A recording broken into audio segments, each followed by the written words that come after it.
The clockwork suburb. The air in Willow Creek, Virginia, on this particular Thursday morning, was thick with the manufactured peace of the American suburb. It was a peace built not upon natural harmony, but upon absolute, unforgiving synchronization. Every sprinkler system was programmed to activate at 5:30 a.m. Every school bus arrived at its designated stop at 7:45 a.m. And every commute began precisely at 8 a.m., a mechanical migration orchestrated by the omnipresent tick of the master clock, Greenwich Mean Time, now translated and monetized down to the minute. In the kitchen of 422 Briarwood Lane, Eleanor Vance felt the relentless pressure of that clock. The digital display on her microwave glowed an aggressive 8:05 a.m. Finn, 5 minutes. You missed the 7:45 bus. If we're late, the whole schedule collapses. Eleanor called, her voice strained. She was already dressed for her job as an auditor at a mid-sized accounting firm in Fairfax, her blazer crisp, her coffee lukewarm. 10-year-old Finn shuffled into the kitchen, his backpack half-zipped. But Mom, the bus always waits for Mrs. Henderson's cat to finish crossing. I thought I had an extra minute. Eleanor sighed, grabbing her keys. That minute isn't yours to take, sweetie. It belongs to the schedule. It belongs to the system. She didn't mean to sound harsh, but the mantra of modern life, efficiency above all, was deeply ingrained. Her job, her salary, her ability to afford the house in Willow Creek, all depended on the meticulous accounting of time. They hurried out to the minivan. The streets of Willow Creek were a grid of perfect predictability. Identical mailboxes, impeccable lawns, and the steady hum of commerce already underway. As Eleanor backed out of the driveway, her internal clock was already running the risk assessment. 8:08 a.m.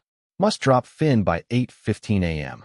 Must be in the office, swiping my badge, by 8:40 a.m. Zero margin for error. She drove down Elm Street, a main artery of the neighborhood. The sun, fighting its way through a thin layer of cloud cover, was attempting to assert its ancient authority, but the town's rhythm paid it no mind. Then, the sound came. It wasn't the distant rumble of traffic or the gentle whir of a leaf blower. It was a massive, concussive roar, a deep, resonant vibration that seemed to press down on the roof of the minivan. Eleanor instinctively slammed on the brakes. Finn covered his ears. Directly overhead, perhaps only a few hundred feet above the treetops, a massive passenger jet, a wide-body, possibly headed for Dulles International, IAD, which was usually outside their flight path, descended with shocking proximity. It was so close that Eleanor could clearly make out the airline logo on the tail fin and the sequence of flickering anti-collision lights. The sound was deafening, primal, a violent intrusion into the suburban calm. The jet passed, and the noise slowly dissipated, leaving an echoing silence in its wake. Wow, Mom, that was crazy low, Finn exclaimed, his eyes wide. Eleanor checked the time display on her dashboard. 8:11 a.m. She frowned. That's not right. The IAD flight patterns shift slightly, but a plane of that size is never that low over Willow Creek, and certainly not at 8:11. The plane's presence felt like a tear in the fabric of their engineered reality. Every part of her standardized world told her that this event was an anomaly, a breach of the timetable. Yet it happened. She quickly dismissed it, attributing it to wind shear or some minor air traffic control adjustment. The schedule, after all, had to be maintained. She accelerated again, rushing Finn to his school. Meanwhile, 3 blocks away, in the small, cluttered kitchen of 105 Briarwood Lane, 78-year-old Arthur Peterson was attempting to bake his weekly batch of ginger snaps. Mr. Peterson lived entirely by his own idiosyncratic time, the time of memories, the time of the body, the time that moved only as fast as his arthritic hands allowed. He had placed the cookie sheet into his ancient gas oven exactly an hour ago, but the overpowering noise of the low-flying jet caused a physical jolt. His heart, already weakened by age and habit, suddenly sped up. Thump, thump, thump. The unexpected, aggressive noise, coupled with the startling tremor that shook his windows, momentarily shattered his focus. He stumbled back, gripping the counter for support as a wave of lightheadedness hit him. His main concern was his heart, not his baking. He slowly made his way to his armchair in the living room, fumbling for his nitroglycerin tablets. He sat, breathing deeply, waiting for the mechanical frenzy in his chest to subside. The pilot of the jet, 30,000 feet above the chaos he had inadvertently created, was already dealing with the fallout. Ground control, this is Flight 307. We're being vectored in too early. Requesting confirmation on the approach schedule, the pilot radioed, his voice tense. The air traffic controller, deep inside the IAD tower complex, was managing a dense morning rush, an equation of speed, altitude, and time that required zero tolerance for deviation. Flight 307. Proceed as vectored. You are 3 minutes ahead of the 8:14 slot. Hold your altitude until visual contact with the runway. The controller snapped. 3 minutes. In the grand calculus of global commerce and air travel, 3 minutes was nothing. It was a negligible variable, a rounding error. But in the fragile ecosystem of Willow Creek, that 3-minute discrepancy, the plane being there at 8:11 a.m. instead of 8:14 a.m., was the precise interval that aligned the roaring engine with the old man's faltering heart. Arthur Peterson sat in his chair, feeling better, the tablets working their magic. He took a sip of water. He completely forgot about the ginger snaps baking in the oven. Eleanor Vance, having successfully delivered Finn, was now sitting in the crushing, synchronized traffic of Route 7, waiting for the green light at the junction of Briarwood and Maine. 8:30 a.m. The clock was winning. The descent of the massive machine had done more than just startle a boy and a mother. It had set an entirely new, invisible sequence of events in motion. The standardization of time had promised order, but it was now delivering a finely tuned, unpredictable chaos.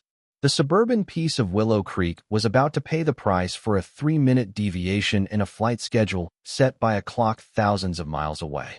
Harika, Hikiai Itfei Departmani Nin, Fire Department, Rolun Odaklanan Akinsi Bolam al Devami Dioris. The clock, having dictated the precise moment of the disturbance in Chapter 1, now began to exact its toll in measurable, escalating damage. Eleanor Vance finally arrived at her desk at the Fairfax office building at 8:47 a.m., a full 7 minutes past her required swipe time. Her manager, a man whose soul seemed to be powered entirely by spreadsheets, gave her a look that cataloged the deficit. 7 minutes of her salaried time, wasted, 7 minutes deducted from the abstract resource known as efficiency. The irony was lost on him, but not on Eleanor. The chaos was born of too much adherence to the clock, not too little.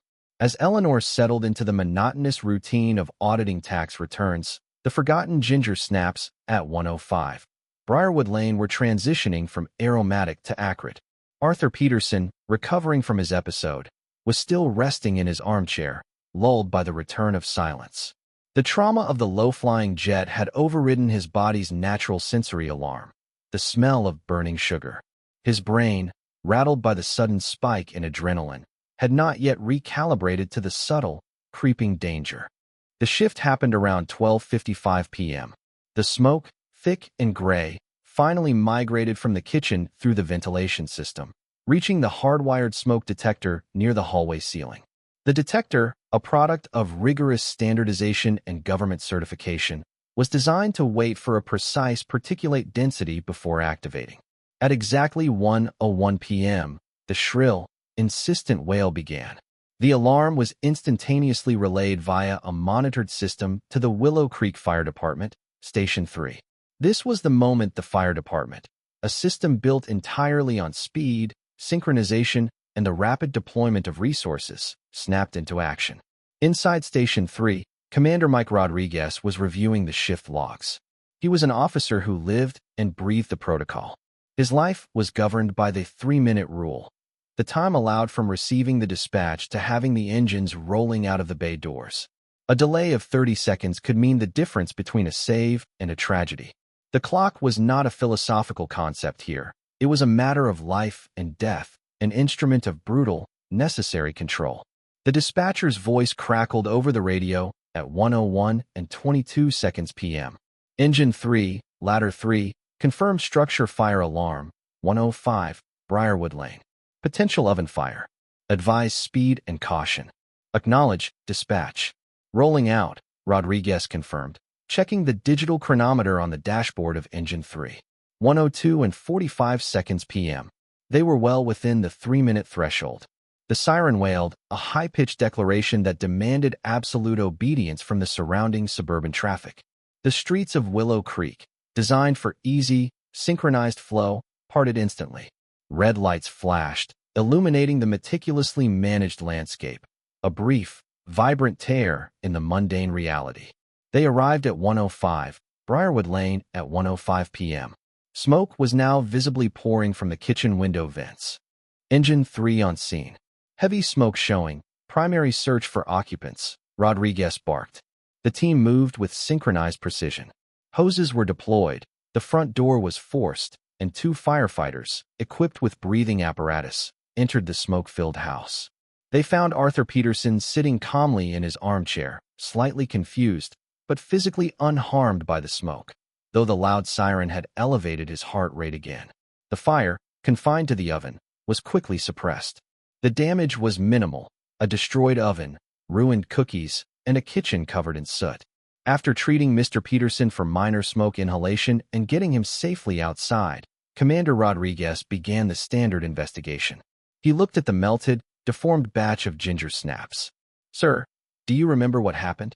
Rodriguez asked, his voice calm but probing. Peterson, a little shaky, pointed vaguely towards the sky. "The plane, so low, shook the whole house. My heart, Commander. It went crazy. I had to sit down. Guess I forgot my little project in the oven." Rodriguez paused. He had heard the chatter among the station staff that morning about the 8:11 a.m. incident, the unusually low flight path. He pulled out his notepad and recorded the statement. A rogue 3-minute shift in an airline's time-based trajectory had caused a massive industrial jet to fly too low, triggering a physiological panic in an elderly man, leading him to forget his cooking, resulting in a fire alarm at 1:01 p.m. and mobilizing his entire station. Cause and effect. Time, engineered. As Rodriguez finished his report, his radio crackled again, this time with urgency, overriding the local channel. "Attention all units. Major vehicle incident, multi-car pileup at the intersection of Willow Creek Parkway and Old Town Road. Need full EMS and police response. Serious injuries confirmed." Rodriguez checked his chronometer, 1:35 p.m. Engine 3, secure the scene, then proceed to the major incident 4. Support. Full speed, he commanded. He grabbed his helmet and raced back to the engine. As they sped toward the multi-car accident, the siren screaming its mechanical protest against the chaos, Rodriguez reflected on the location. The very intersection governed by the town's newest, most complex traffic management system. A system designed for maximum flow, where the timing of every single traffic light, down to the 10th of a second, was meticulously controlled by a centralized, digital clock. He knew, with a sinking certainty that bypassed evidence and reason, that the accident wasn't caused by reckless driving alone. It had to be the clock. Something, somewhere in the grand, global mechanism, had stuttered, causing a tiny, imperceptible delay in the rhythm of the red lights, and the resulting chaos was now a shattered reality waiting for them just blocks away. The scene at the intersection of Willow Creek Parkway and Old Town Road was a terrifying testament to the fragility of mechanized order. It was a metal knot tied by speed and faulty synchronization. For vehicles, a commuter sedan, a contractor's pickup truck, a small SUV, and critically, an incoming ambulance, were violently interlocked. The ambulance, designated Medic 5, was en route to a non-emergency transfer when the pileup occurred. Its emergency lights and siren had been active, demanding a clear path. However, the complex, timed traffic system that governed the intersection had failed to perform its programmed sequence. According to later analysis, the failure was minuscule, a 4-second delay in the system's transition to the all-red phase, where all traffic is halted to allow emergency vehicles passage. For seconds, that was the window in which the contractor's truck, running a late yellow light, intersected the path of Medic 5, creating a catastrophic chain reaction. Commander Rodriguez and Engine 3 arrived on the scene at 1:38 p.m. The air was filled with the smell of gasoline, coolant, and the acrid smoke of deployed airbags. Rodriguez's team immediately transitioned from fire suppression to extraction, using the jaws of life to peel back the distorted metal cage of the commuter sedan. Among the injured was the driver of the SUV, a young woman in visible shock, and, most urgently, Arthur Peterson, the elderly man from the oven fire, who had been riding in Medic 5. He was being transported for a precautionary overnight stay at the hospital when the crash happened, ironically becoming the victim of the very chain of events his own small, time-based error had started. As the injured were stabilized and loaded into the arriving backup ambulances, the clock shifted from measuring efficiency to measuring pure survival. The concept of the golden hour, the critical 60-minute window following a traumatic injury during which timely medical intervention can prevent death, became the new, brutal tyrant of time. At the Willow Creek Regional Hospital emergency room, the organized chaos began the moment the first radio call came in. Dr. Evelyn Reed, the attending trauma surgeon, was a veteran of the ER's brutal, synchronized rhythm. She understood that in the emergency department, time was not money, it was blood. Every second wasted was a drop of life lost. We have 5 coming in, 2 traumas, 1 elderly male, multiple fractures, possible internal bleeding, 1 female, head injury. ETA 10 minutes. The charge nurse announced at 1:45 p.m.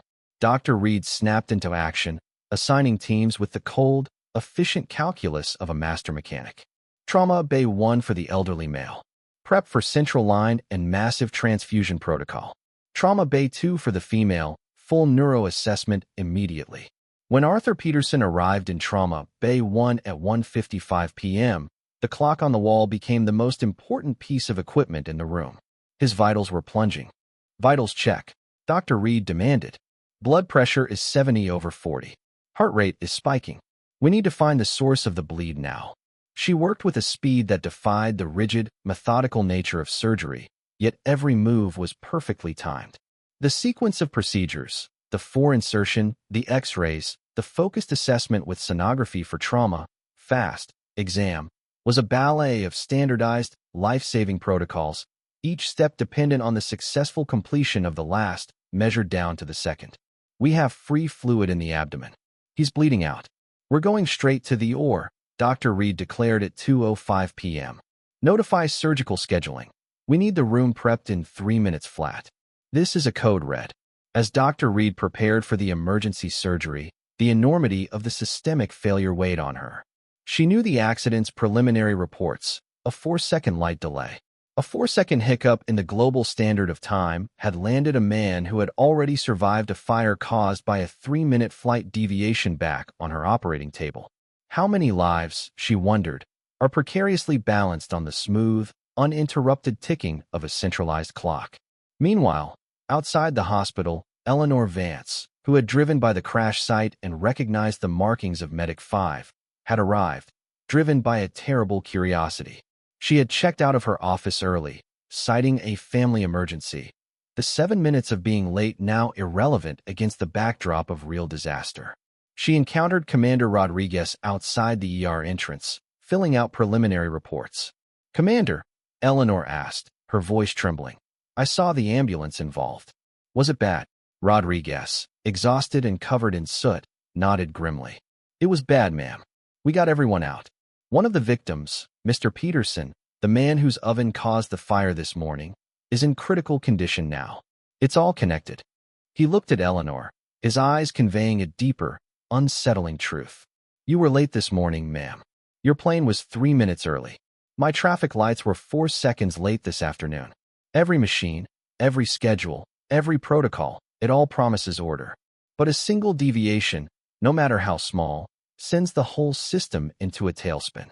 We are all living on a hair trigger set by a clock we think we control." Eleanor felt a chill that had nothing to do with the cool hospital air. She thought of her son, Finn, missing the bus by a single, casual minute. That minute, she now understood, was an act of profound, almost dangerous freedom.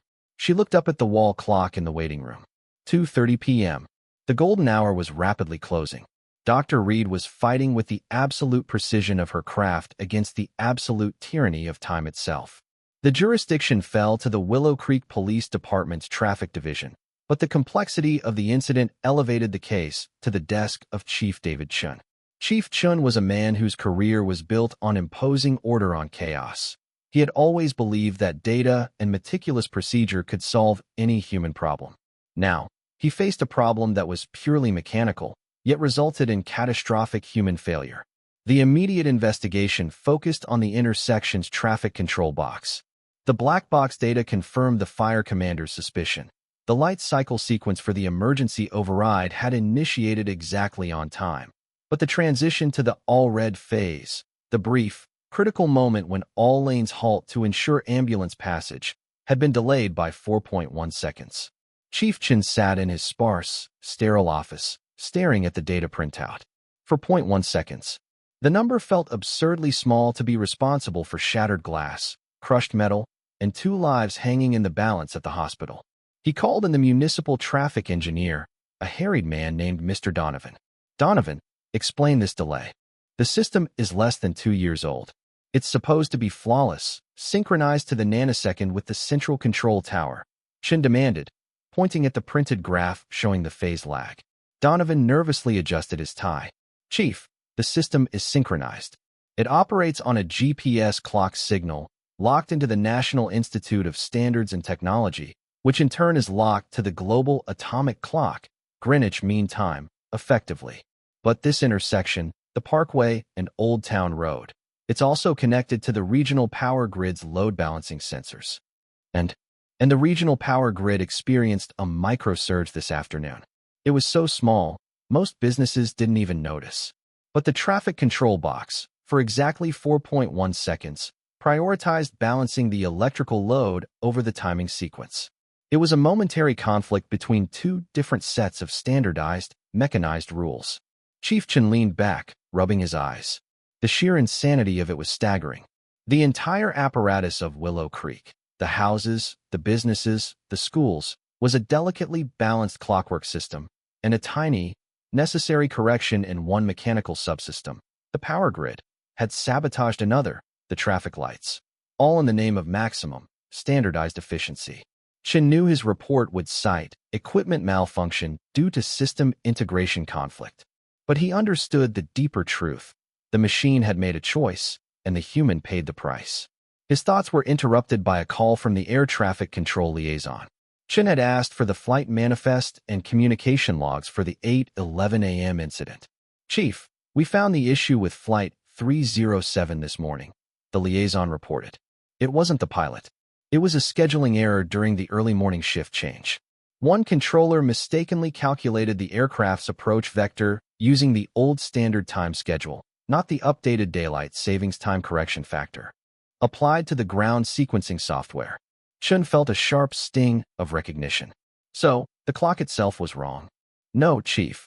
The correction factor was misapplied.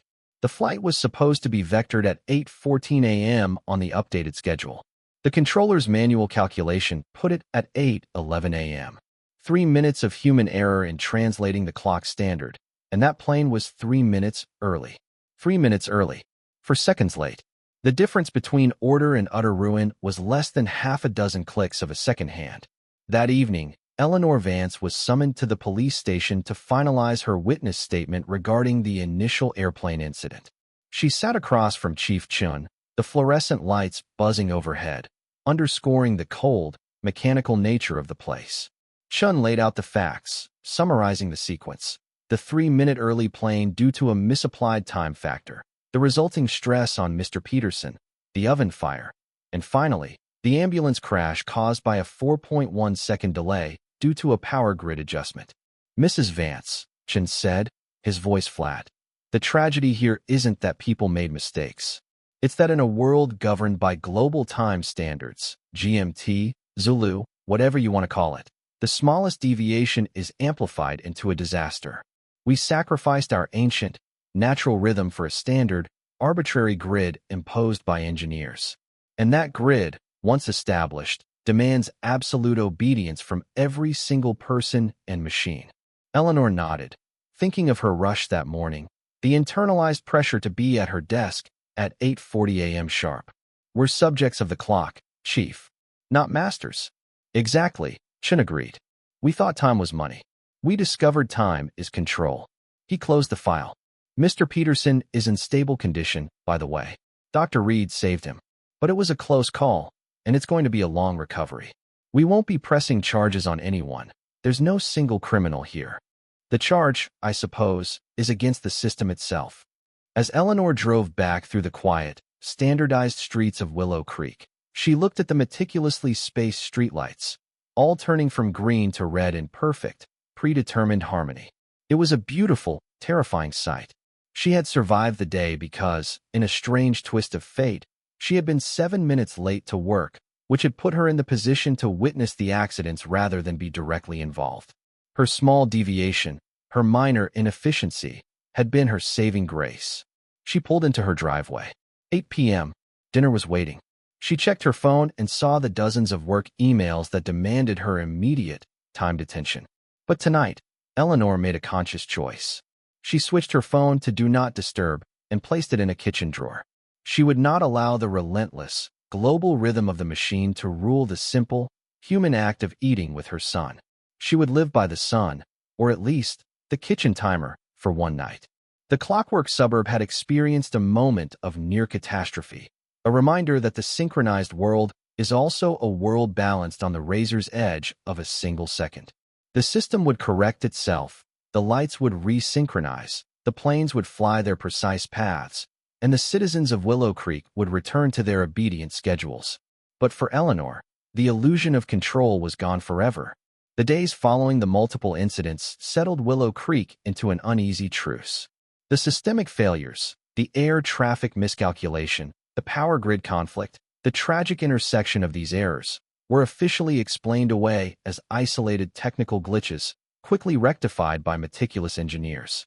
The rhythm of the suburb resumed, but for those directly involved, the ticking had become deafening. Eleanor Vance found herself battling a constant, gnawing anxiety. The clock, once her indispensable guide, had become an enemy. She started leaving for work 15 minutes early, not out of efficiency, but out of fear. She didn't want to arrive on time. She wanted to arrive safely ahead of the time slot the mechanical gods had designated for disaster. Her audit work, which required absolute precision in time management, now felt deeply hypocritical. She spent her days measuring the fiscal impact of minutes, billable hours, late penalties, interest accrued, while simultaneously understanding that these meticulous measures were the very foundation of the world's peril. One afternoon, during a review of a transportation company's quarterly report, Eleanor paused, staring at the numbers.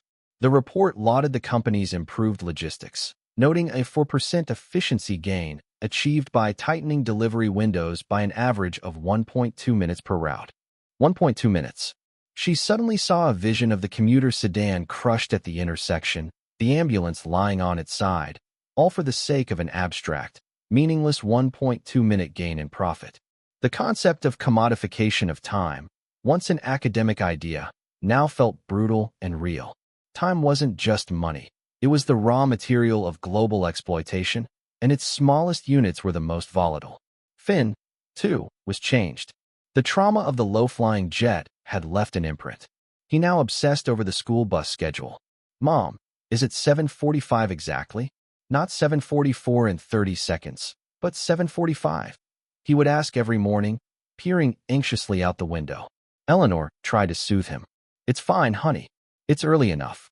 But what if the bus driver's clock is fast? What if he thinks it's 7:45, but the town's main clock is slow? Then he'll be early, and I'll miss it. And then what if something else happens?" Finn's logic, born of trauma, perfectly mirrored the chief's assessment. The system's failure to achieve absolute, impossible synchronicity bred disaster. Eleanor recognized the tyranny of small measures, the belief that measuring and standardizing everything, down to the second, somehow granted control. In reality, it only made the system more rigid, less able to absorb the inevitable, natural fluctuations of human life and physics. Meanwhile, at the hospital, Arthur Peterson's long recovery had begun. He lay in the intensive care unit, surrounded by monitors that tracked his heartbeat, oxygen saturation, and blood pressure with relentless, digital accuracy. The irony was palpable. His life was being saved by the most advanced, time-based measuring equipment, after being nearly killed by a series of temporal errors. Dr. Evelyn Reed, who successfully completed the critical surgery, visited him daily. "Mr. Peterson, You're doing remarkably well, considering, she said, checking his chart. I told the nice police chief, Dr. Peterson whispered, his voice weak. It was the noise. Like the whole sky was falling on me. It rushed my heart. I understand, Arthur, she said gently. But your heart is stabilizing now. It's finding its own rhythm again. That's the most important thing. Dr. Reed, however, carried her own burden of the clock. The trauma bay had been perfectly synchronized, but the systemic delay that had brought Peterson there still haunted her. She knew that if the traffic lights had performed their programmed 4-second transition, she might have spent that afternoon doing a routine physical instead of fighting for a life. The precision of her work felt like a desperate, rearguard action against a world determined to destroy itself through schedule. She began to study historical medical texts, looking for an era when the physician's timing was guided by the patient's pulse and the sun's position, not the digital clock. She found herself yearning for the rhythm of the body, the natural time, rather than the mechanical, arbitrary time of the hospital schedule. Back at the fire station, Commander Rodriguez was preparing a mandatory report on the operational response to both the fire and the subsequent crash. His superior wanted to ensure that the fire department's protocols were executed flawlessly, on time, down to the second. Rodriguez filled the report with the required data. Engine 3 rolled out at 1:02 and 45 seconds p.m., arrival at the crash site at 1:38 p.m. Perfect. Flawless. Yet, the outcome was still tragedy. He stopped writing and looked out the window at the suburb of Willow Creek, stretching out in its uniform, measured geometry. The problem wasn't the response time. The problem was the trigger time. The system itself was the ticking bomb. Rodriguez pulled out a copy of Chief Chin's confidential report on the causes. He reread the finding. Conflict between regional power grid load balancing priority and emergency traffic sequencing logic. He thought about the monks and their desire for absolute uniformity in prayer, which had birthed the mechanical clock. That desire for uniformity had metastasized into a planetary control system, a system that now made the slightest deviation a lethal threat. He closed the report, the irony heavy in the stillness of the firehouse. They were firefighters fighting localized fires. But the real fire was an invisible, systemic conflagration caused by the very tool intended to standardize and optimize their world, the clock. Eleanor Vance's resolve to challenge the mechanical clock began subtly, almost accidentally. It started not with a grand, rebellious gesture, but with a tiny, unscheduled minute stolen back from the system. One Tuesday morning, driving Finn to school, she realized she had left her work phone, the corporate device that constantly chimed with email alerts, calendar reminders, and project deadlines, on the kitchen counter. Her immediate instinct was panic, a conditioned response to the fear of missing a critical communication dictated by the standardized schedule. She pulled over, about halfway between her house and Finn's school. 8:08 a.m. Her internal monitor screamed, "Turn back. Retrieve the device. Efficiency is paramount." But then, she saw Finn looking out the window, pointing. "Mom, look at that bird. It's huge." On a nearby maple tree, a red-tailed hawk was perched, surveying the perfectly manicured lawn below. Its posture was one of magnificent, unhurried patience, a creature operating entirely on the time of hunger and instinct, indifferent to the school bell or the 8:40 a.m. swipe card deadline. Eleanor didn't turn the car around. For the first time in years, she deliberately allowed herself to stop the forward march of the schedule. "It is huge," she agreed, leaning over to look. "Do you see how still it is? It's waiting for the right moment, not the right minute." They watched the hawk for a full, glorious, unscheduled 60 seconds. 8:09 a.m. The act felt liberating, yet profoundly disorienting. She was willingly choosing inefficiency, choosing to deviate from the established norm. The consequence? She was still late dropping Finn off, and she was 15 minutes late clocking in at work. Her manager, the spreadsheet-powered automaton, called her into his office immediately. "Eleanor, your arrival times are becoming problematic. Yesterday, 7 minutes. Today, 15. We can tolerate a human minute, perhaps 2, but this deviation impacts the team's overall efficiency metric. Your time is our resource, remember?" Eleanor met his gaze, no longer intimidated. "I understand the metrics, sir, but I believe my time belongs to me. And if a few minutes of unscheduled observation prevents the kind of cascade failure we saw last week, perhaps that's a valuable investment. The manager stared, utterly bewildered. He understood profit margins, not philosophical rebellion. I don't care about philosophical value, Eleanor. I care about the billable hour. I need you to synchronize. I'll try, sir, she said, knowing she wouldn't. The fear of the clock was being replaced by the necessity of reclaiming her human rhythm. Her resistance inspired a similar, quiet defiance in others. Chief David Chun, weary of reporting on mechanical failures, began spending his lunch hour away from the station's synchronized cafeteria. He drove to a quiet, unpoliced patch of parkland by the creek. He wasn't tracking suspects. He was tracking the movement of the sun and the shadows, attempting to connect with the ancient, irregular time that governed the natural world, before GMT imposed its brutal grid. He found himself thinking about the Navajo tribe's concept of time, which was not linear and precise, but cyclical and relative. Hazo, the idea of walking in beauty and balance. There was no late or early in that system, only being present. The antithesis of his police blotters. At the hospital, Dr. Reed's rebellion was academic and structural. She began advocating fiercely for flexible operating schedules for non-emergency surgeries, arguing that the constant, rigid scheduling induced unnecessary stress and fatigue, which ultimately led to human error, the very thing the system was supposed to eliminate. Your schedule is too tight, she argued to the hospital board. We are operating under the tyranny of the block time model, treating human surgeons like assembly line workers. When we prioritize maximum surgical output over the individual needs of the surgical team and the patient, we invite catastrophic misalignments. Her pleas fell on deaf ears. Efficiency is revenue, doctor. The clock doesn't get tired, was the predictable, standardized response. But the most moving transformation was Arthur Peterson's. Recovering slowly from his surgery, he was no longer worried about the massive jets or the precise timing of his medication. He had faced the ultimate breakdown of time's control, and now, he valued only the moment. He kept a small, non-digital watch on his bedside table, a wind-up timepiece that had belonged to his father. He never wound it.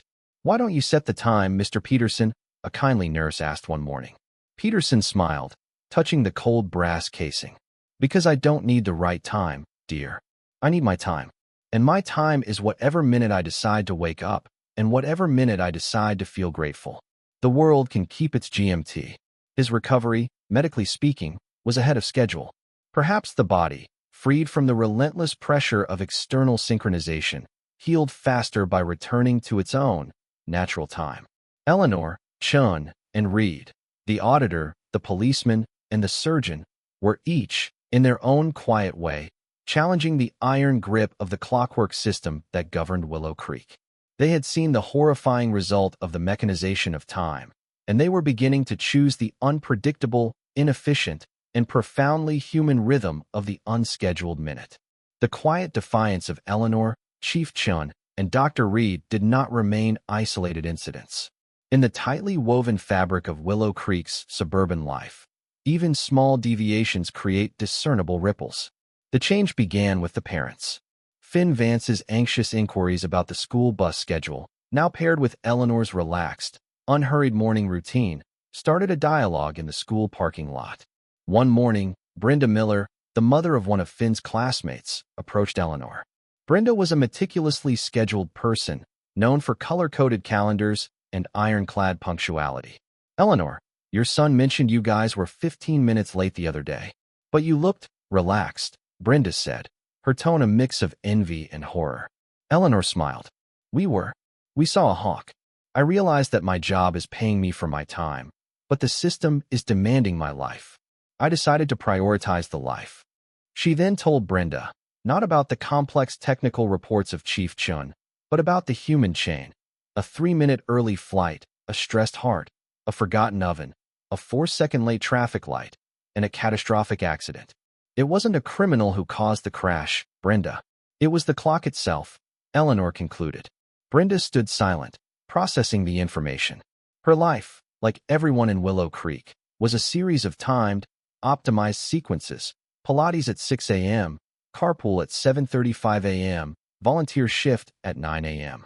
Her entire sense of self-worth was tied to her ability to maintain this flawless synchronization. The idea that this very synchronization was fragile, even dangerous, was a profound threat to her identity. Yet, the idea was strangely liberating. The ripple extended to the municipal planning office. Chief Chin's internal report, though watered down for public consumption, contained enough technical jargon about system integration conflict to raise alarms. The city council called an emergency meeting to address the reliability of the traffic light system, fearing lawsuits. The primary point of debate was not fixing the power grid, that was too complex, but adjusting the emergency vehicle override protocol. We need a longer all-red phase, argued Councilwoman Hayes. 10 seconds. That gives enough buffer time for any microsurge or software delay to pass without causing an intersection conflict. 10 seconds of universal stoppage, countered Councilman Rodriguez, no relation to the fire commander. Do you know what that does to our average traffic flow metric? It adds an estimated 45 seconds to the average commuter time during rush hour. Our efficiency rating will plummet. The debate was the pure distillation of the conflict, safety versus efficiency. The council, like the monks centuries before, was arguing over the right amount of time, but their motivations were now purely economic. The needs of the machine, global commerce, commuter flow metrics, were still prioritized over the safety of the human. Chief Chun, observing the debate from the back, felt a deep disillusionment. He had presented the facts, the mechanical truth of the disaster, and yet, the politicians were only focused on the clock's economic repercussions. The fire department, meanwhile, took a more direct, practical approach. Commander Rodriguez, unable to change the municipal light cycles, initiated a new, unscheduled daily exercise, the unpredictable rollout. Instead of adhering to the standardized drill time of 10 a.m., Rodriguez began ordering rollouts randomly throughout the day, forcing his crew to react to the surprise bell, simulating the true, unpredictable chaos of real emergencies.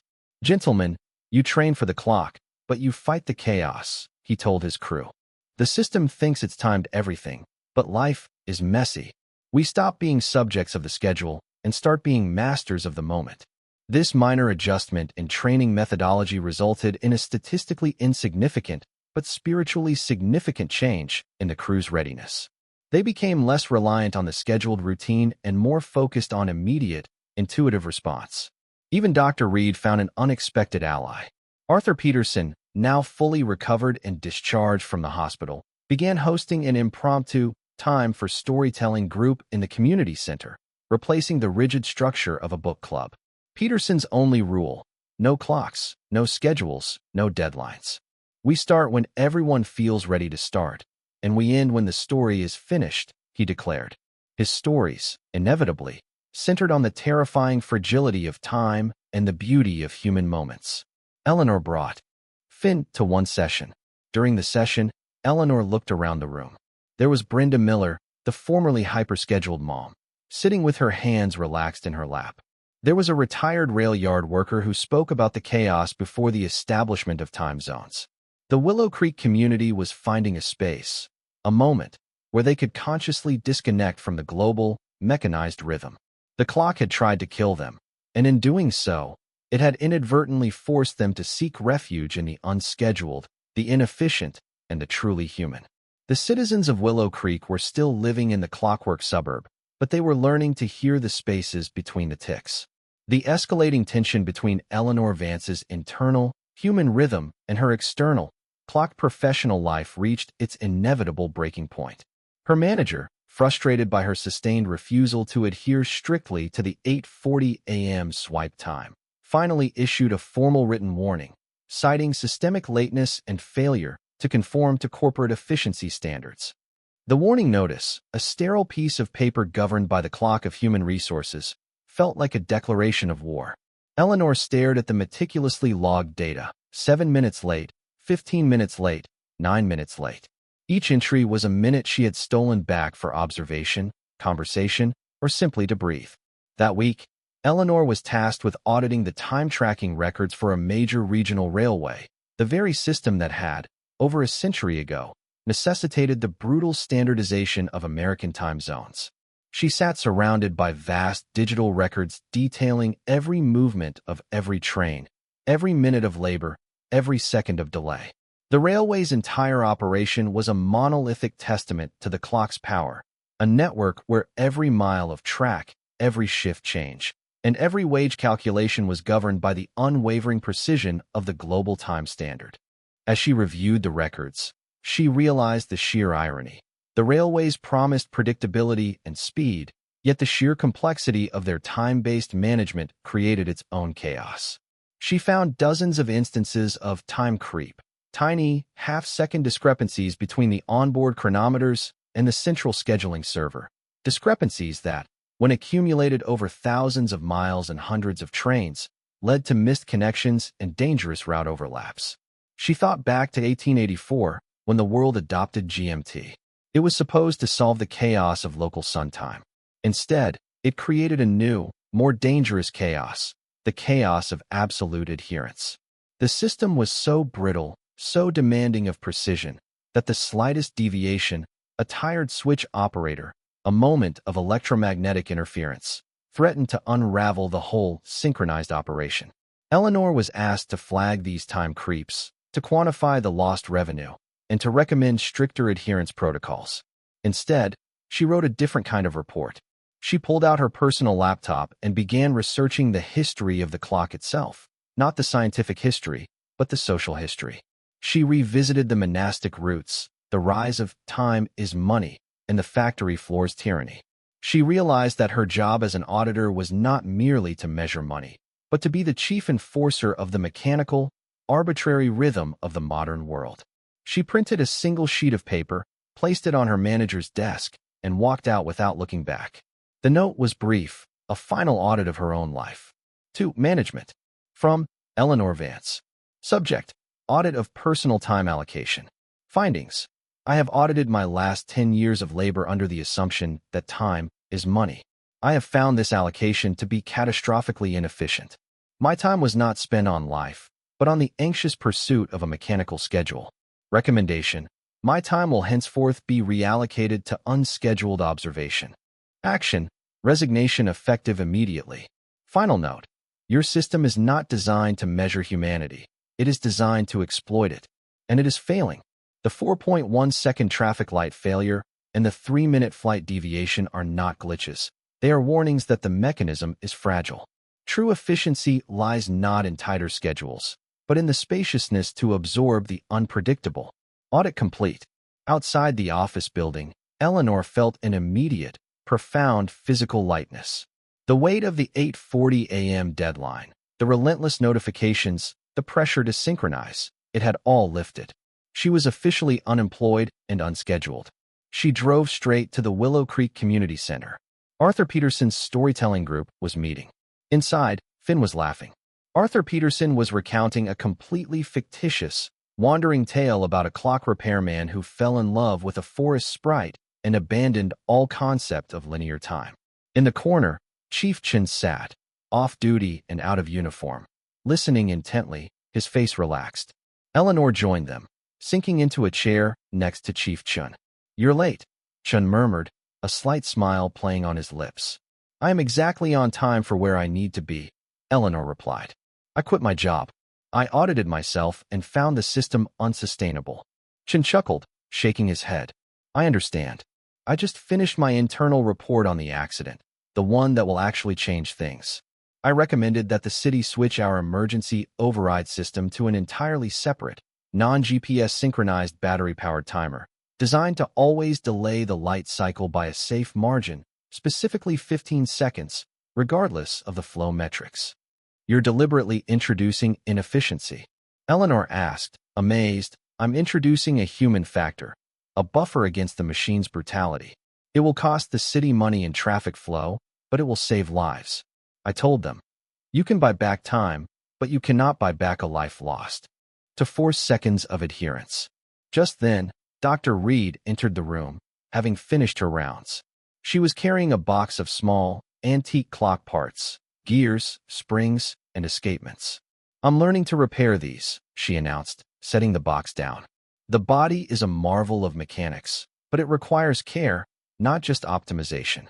I figure if I'm going to fight the clock, I should at least understand how the gears turn. The three of them, the former auditor, the policeman, and the surgeon, were now united, not by profession, but by a shared rebellion against the arbitrary grid that controlled their lives. They had all witnessed the machine's flaw, and they had all chosen the unpredictable path of human time. Arthur Peterson, noticing the new energy, clapped his hands. Ah, perfect timing. Now, who wants to hear the story of the man who refused to wear shoes because they made his steps too predictable? The clash between human safety and economic efficiency culminated in the Willow Creek City Council chamber. Chief Chin's radical proposal, the mandated 15-second buffer during emergency traffic overrides, had sent shockwaves through the local business community. The chamber was packed. The synchronized world had come to defend its standard. A representative from the Willow Creek Chamber of Commerce stood at the podium. 15 seconds of static, non-moving traffic at every major intersection? Chief, that translates to millions in lost commercial productivity annually. Our metrics for commuter satisfaction and flow will be destroyed. This is an economic self-sabotage. Chun, in his uniform, stood firm. Council, I submit that prioritizing a small gain in traffic flow over the guarantee of human life is a moral, not an economic, failure. We saw the result of a 4.1-second deficiency. Do we wait for the next, more catastrophic failure, or do we build an unnecessary, inefficient margin of safety? He was followed by Dr. Reed, who spoke not as a surgeon, but as a citizen, who understood the fragility of the human body under stress. In the hospital, we use safety margins. We over-engineer to compensate for human fatigue and mechanical wear. The body is not a machine that can be optimized indefinitely, Dr. Reed stated, her voice calm and authoritative. The global time standard places an impossible demand for absolute precision on every part of our infrastructure. That demand is exhausting the system and the people who run it. The 15-second buffer is not a delay. It is the cost of acknowledging human limitations. The most surprising testimony came from Brenda Miller, the formerly hyperscheduled mother.